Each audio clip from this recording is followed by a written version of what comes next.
Assalamualaikum warahmatullahi wabarakatuh. Alhamdulillah. Wassalatu wassalamu ala rasulillah. La haula wa la quwata illa billah, amma ba'du. Seluruh pemirsa YouTube Fatayat Anak Cabang Gumelar dimanapun berada, Alhamdulillah, puji syukur kehadirat Allah Subhanahu wa Ta'ala atas segala nikmat serta karunia-Nya, sehingga Alhamdulillah pada tahun 2024 ini kita masih bisa melaksanakan ibadah puasa di bulan suci Ramadan ini, dan mudah-mudahan kita semua diberikan kesehatan serta kemampuan dalam melaksanakan seluruh rangkaian ibadah di bulan suci Ramadan ini. Sholawat serta salam mudah-mudahan tetap tercurahkan kepada Nabi Agung Muhammad Sallallahu Alaihi Wasallam, Nabi yang menjadi suri tauladan untuk kita semua.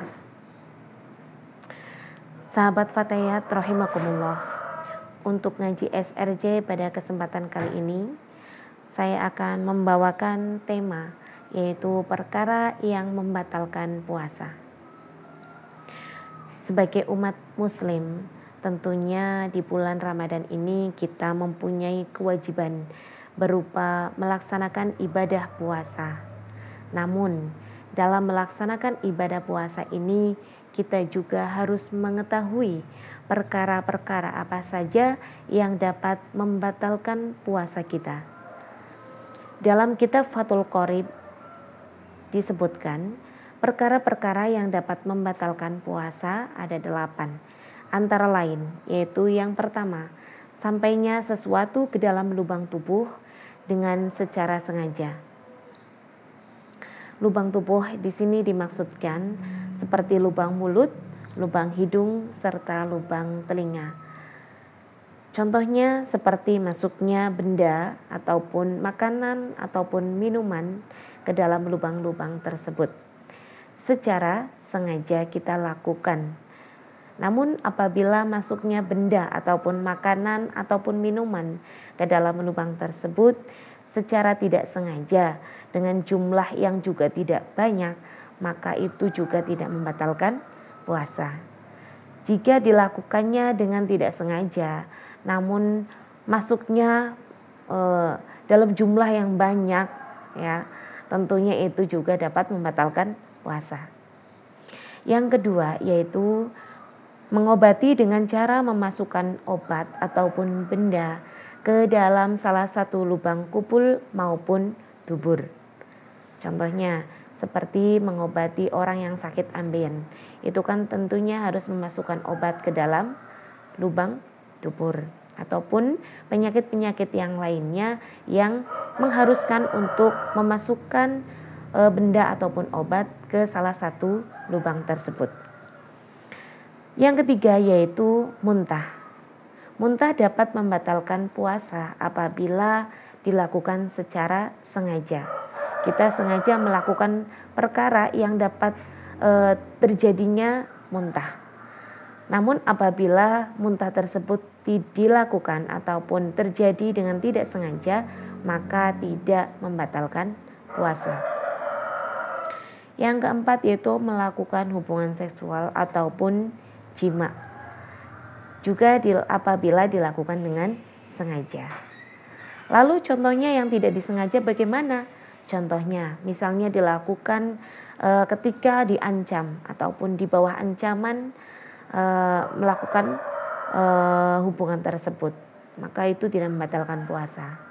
Namun jika dilakukan dengan sengaja, maka selain membatalkan puasa, itu juga orang yang melakukan mendapat hukuman ataupun kafarat. Kafaratnya yaitu harus berpuasa selama 2 bulan berturut-turut. Kemudian yang kelima yaitu keluarnya sperma ataupun air mani yang disebabkan oleh adanya sentuhan kulit ataupun adanya rangsangan. Apabila terjadi keluarnya sperma ini melalui mimpi ataupun ihtilam, itu tidak membatalkan puasa. Yang keenam yaitu haid ataupun nifas. Ketika kita berpuasa, kemudian terjadi ataupun keluarlah darah haid ataupun darah nifas, maka secara otomatis puasa kita akan batal. Yang ketujuh yaitu gila ataupun nujun. Saat menjalankan puasa kemudian tiba-tiba terjadi goncangan yang menyebabkan gila, maka otomatis puasanya juga akan batal. Yang kedelapan yaitu murtad. Murtad ataupun keluar dari agama Islam maupun mengingkari keesaan Allah ataupun mengingkari tentang hukum syariat yang mana telah menjadi konsensus para ulama. Nah, makanya kita harus berhati-hati di dalam bertindak maupun di dalam melakukan ibadah puasa ini agar tidak terjadi hal-hal yang tidak diinginkan. Nah, di sini ketika terjadi orang tersebut mengingkari hukum syariat saja sudah masuk ke dalam kategori perkara yang membatalkan puasa. Dan selain membatalkan puasa, orang yang murtad ini juga wajib untuk segera bersyahadat. Serta orang ini juga wajib untuk mengqadha puasanya. Ya, itulah tadi perkara-perkara yang dapat membatalkan puasa. Mudah-mudahan kita semua bisa terjaga dari perkara-perkara tersebut sehingga kita bisa menjalankan ibadah puasa ini dengan sempurna. Terima kasih. Wallahul muwafiq ila aqwamit thoriq. Wassalamualaikum warahmatullahi wabarakatuh.